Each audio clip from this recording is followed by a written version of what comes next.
Is that Simon?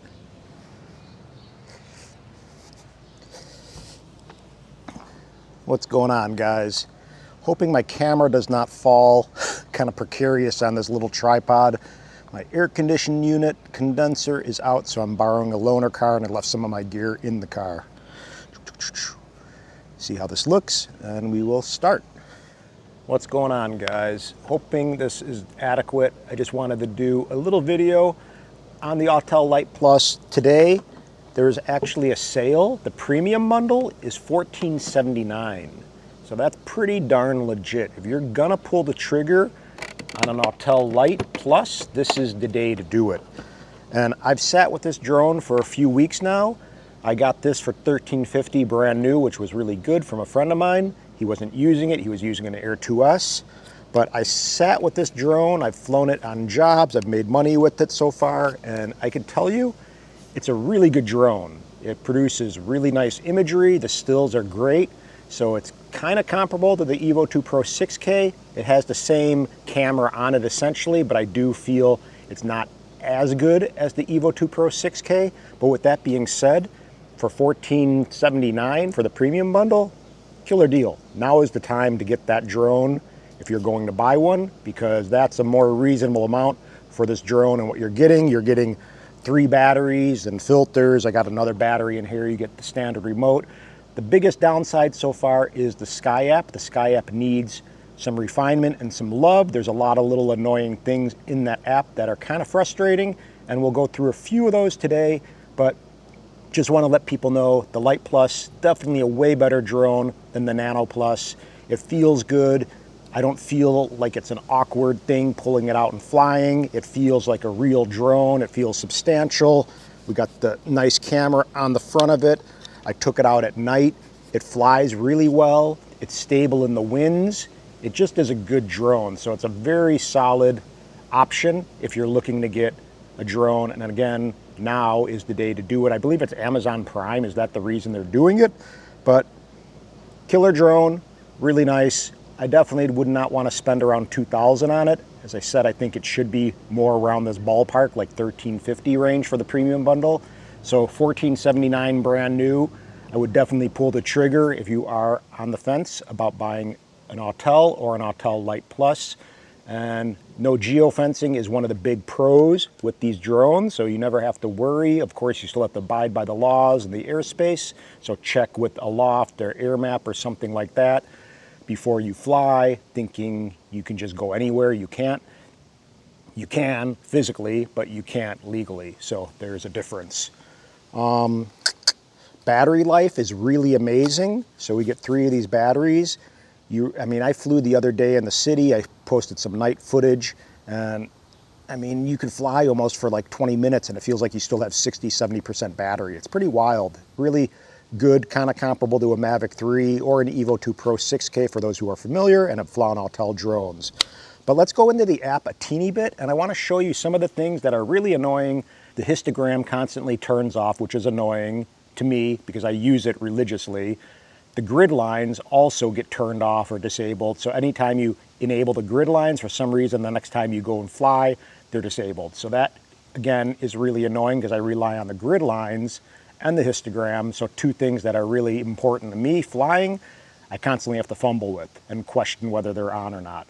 The histogram also has like a gray area for the graph, and it should be white. I don't know why it's an off gray, because it's really tough to see. So Autel, you should really look into the histogram getting disabled thing. You should also look into the grid lines constantly getting disabled, and you should change the color of the histogram to a solid white, a pure white, so we can actually see what's going on with the information. And that's 3 things right off the bat. I think they should add a pro mode, because to get into the pro settings out of auto when you're just shooting video or stills is a pain in the asshole. I've said this before, and it just seems like you have to change every setting. You can't just go and toggle one and it will default back in the pro.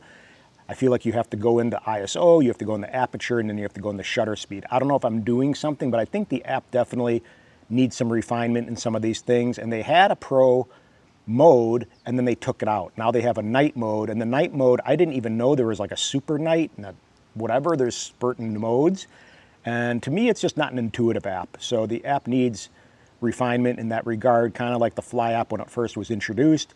Now it's a more solid, stable, professional type app. But again, let's get into the little app and see, and just kind of walk through. I'll do a screen recording. I'll power this guy on by pushing the button once. And I don't know if I'll even fly it. Maybe I will, so it doesn't overheat. And I will get the controller out, which is kind of a not, I don't know if I'd like this controller. I don't hate it for sure. I don't love it. It's kind of like an Xbox controller. I have the Skyfire aerial rig on here, which does help. It makes it a little heavier, but at the same time, it improves it greatly for just having the ability to kind of adjust your phone display. Let me see. We're gonna power this guy on. But really impressed with the footage, impressed with the still images. It's a very good backup drone for anyone who has an Evo 2 Pro 6K or just needs a drone with no geofencing. Anyone who's maybe in the real estate, for example. Sometimes you're just in a zone where you don't want to fuss around and you know you're just going to be 100 foot in the air. You can check the ceilings. And it's just good to have a no geofence drone basically in your tool bag, in my opinion. So let's go ahead and get into the Fly app and hope that my iPhone 13 Pro Max does not force dim on me, which it probably will because it's kind of humid out. And I'm going to screen record. Simon is out here somewhere, my kitty cat. And we're going to get into the Sky app. Make sure I'm still screen recording. Gimbal is self-checking. Please take off later. We got the gimbal is self-checking, not gimbal, gimbal. So this is kind of always still confusing. As you see in the upper left top corner, I'm in ludicrous mode. I'm going to get out of there because I don't want to be in ludicrous mode, the fastest mode with no geofencing, when I take off. So I'm going to go into standard. It says safe to fly. I'm going to pull in the sticks down and into each other. That's going to engage the props. Now the engines or the whatever or the motors are started. And then on the left stick, home point has been refreshed. Go up. And I'm just going to kind of cruise a little bit so we don't hear this thing. Maybe I'll go a little higher, just above the treetops. So as you see, right now, I always have the grid lines enabled. The grid lines are not enabled. I have the histogram enabled, which I did yesterday at my last flight. They're again off. So if I hit the upper top right-hand corner, there's that little settings icon. We got to go to camera. We got to go over here, enable the grid. So I have to do this basically every single time I fly. I have to go down, I have to turn on my histogram, hoping that it works. The histogram is, for some reason, in this off-white, as you see. It should be solid white so you could see it more clearly, like the X in the top upper right-hand corner of the histogram box. Down below, we have hyperlapse, pano, night. So night, I don't even know, did you see that? It's like that super night and stuff, it just popped. So there, night. Now how do we get to those functions? It's so crazy. So we got manual focus, autofocus. Okay. We have original, 1, which I think is just a different color, 2. And how do you get to the super night? Am I like missing some kind of secret handshake? Night, if I hit plus, it's going to take a picture. Maybe if I go above this little line, no, it says photo resolution. Okay. How about this? Video. Okay, so video, it will only show the standard night and super night. I did not know that. So how do I get to that again? Okay, so if you depress to the left of the shutter button, hit the actual night button, it will pull this out, standard night and super night. So I have to play with this. I didn't even know this was a possibility. For some reason, I was only thinking night mode was still images. And of course, I now know it's not. So if we toggle above the shutter button to video, we get standard, night, and super night. Super night mode, please keep the aircraft hovering. night. So I don't know what this does. Apparently it does something with optimizing low noise reduction kind of thing. So there's not as much, I don't know, I have to look into it and try it. I didn't even know it was a possibility. My display automatically dimmed right now on my 13 Pro Max, and that's another thing. I think the Sky app is not optimized for these phones and is causing issues with the app actually dimming or the phone actually dimming. So it really force dims my iPhone pretty much immediately, and I don't think that's partially due just to the iOS. I think it actually has something to do with the Sky app forcing it to dim somehow because it's not optimized. And actually Autel Support said something along that line too.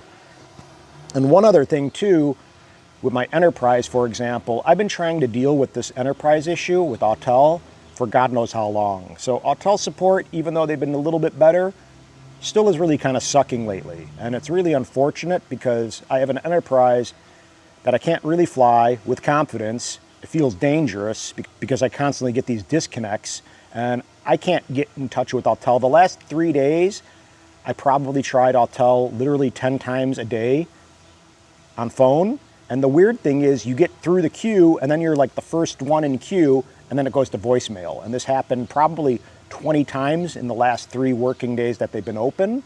And I left emails to people that I know there, no response. So just very frustrating. I can't even believe I can say that Autel customer support is actually worse than DJI. I didn't think anyone could be honestly worse than DJI customer support. And it seems like Autel is kind of winning that game. And it's unfortunate because they have so much to give and so much to offer, yet their customer service is almost non-existent. And you just got to be honest with people. It kind of sucks. So just be aware of that. It doesn't mean you shouldn't buy an Autel drone, but just know, for example, if you pull the trigger and buy a Lite Plus Premium Bundle today with the $14.79, buy Autel Care so you at least have that, and then work with them patiently, but it's not going to be a super fun process. So really, that's about it. I just wanted to talk a little bit about the sale for the Lite Plus. I wanted to talk about a few of these bugs with the Sky app that definitely needs some refinement. Another thing too, if you're going into, say, control, right now we have flight mode, we have different kind of characteristics. If I go into smooth, I have my gimbal pitch speed set to 2, which is great for showing a really slow kind of movement. But at the same time, there's no smoothness setting like there is in the Fly app, which there should be. And there also should be that same kind of thing with the turn speed for the aircraft. So they need to have smoothness settings and ideally a little bit more ways to dial in the flight characteristics for cinematic flying for this drone. We do have the EXP settings, which I have set to 0.20. So there's that, but really the flight mode characteristics need to be updated with a few more options other than just the gimbal pitch speed and the aircraft turn speed. So Autel, come up with an update already for this thing. It's really kind of frustrating and ruining the experience of this Lite Plus, even though it's a killer little drone. So I think that's about it for now. I mean, those are probably the bulk things that are annoying with this app. And for now, that's it. So subscribe if you're going to buy a drone. I'll leave a link to the site in the description below to where you can get the premium bundle for $14.79. I'm not sure if B&H is offering that as well. Probably just buy it from Autel, their website, and then again, make certain to either get Autel Care, which is only a year, but it's worth having just for a little additional peace of mind if something does happen with your drone. And you could also insure your drone with State Farm, for example.